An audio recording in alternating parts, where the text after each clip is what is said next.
Argentina বনাম মিশরের ম্যাচটা লক্ষ্য করলে দেখা যায় যে ফিফা হলো ইসলাম বিরোধী।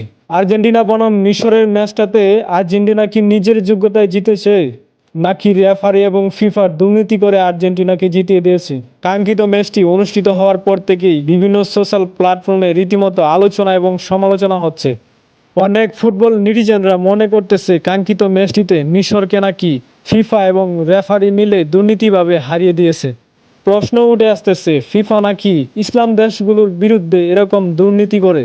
তো দর্শক, কি এমন হয়েছিল আর্জেন্টিনা বনাম মিশরের ম্যাচটিতে? চলেন একটু আলোচনা এবং বিশ্লেষণ করা যাক। ম্যাচের শুরু থেকে যেন মিশরের প্লেয়াররা এক অন্যরকম এবং অদ্ভুত খেলা খেলতেছিল তারা। মিশর বাহিনী খেলার 15 মিনিটের মধ্যেই একটি দুর্দান্ত গোল করে। মিশরের হয়ে প্রথম গোলটি করেন ইয়াসিন ইব্রাহিম 15 মিনিটের মাথায়, এবং 1-0 গোলে আর্জেন্টিনার থেকে এগিয়ে গেল মিশর। তার ঠিক কিছুক্ষণ পরেই আর্জেন্টিনা একটি পেনাল্টি পায়, এবং আর্জেন্টিনার হয়ে পেনাল্টি শট করেছিলেন মেসি, এবং মেসি গোলটা দিতে পারেনি। দর্শক, কাঙ্ক্ষিত ম্যাচটিতে মিশর এবং আর্জেন্টিনার মধ্যে যেই গোলটি নিয়ে এত আলোচনা এবং সমালোচনার সৃষ্টি হয়েছে, তো চলেন আমরা এখন সেই গোলটা নিয়ে সরাসরি একটু আলোচনা এবং ব্যাখ্যা বিশ্লেষণ করি।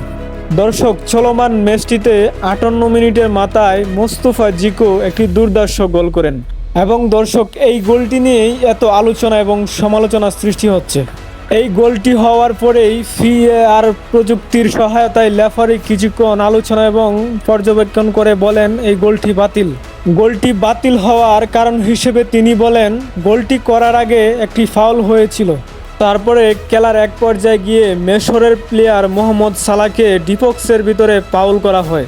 তারপরে তাৎক্ষণিকভাবে মিশরের কোচ এবং মোহাম্মদ সালাহ রেফারির কাছে পেনাল্টির আবেদন করে। তারপরে রেফারি এমন একটা ভাব করে যেন খেলার মাঝে কিছুই হয়নি, তিনি যেন কিছুই দেখে নাই।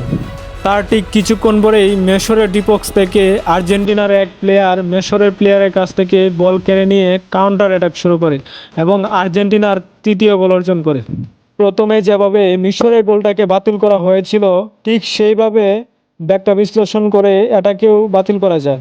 কিন্তু যখন এই মিশরের প্লেয়াররা এই গোলটাকে ফাউল হিসেবে বাতিল করার অনুরোধ করে, তখন এই রেফারি মিশরের প্লেয়ারদের 6 জনকে হলুদ কার্ড দেখিয়ে দেয়।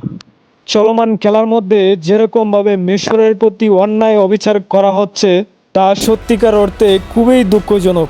মিশর এবং আর্জেন্টিনার ম্যাচটির প্রতিটা পয়েন্ট এবং পরিস্থিতিকে ব্যাখ্যা এবং বিশ্লেষণ করে প্রতিটা ফুটবল নেটিজেন মনে করতেছে ফিফা প্রথম থেকেই আর্জেন্টিনাকে বাড়তি সুবিধা দিতেছে। তো দর্শক, আপনার কাছে কি মনে হয় তা অবশ্যই কমেন্ট করে জানাবেন, এবং চ্যানেলটিকে সাবস্ক্রাইব করে বেল আইকন বাজিয়ে রাখুন পরবর্তী ভিডিও সবার আগে পাওয়ার জন্য।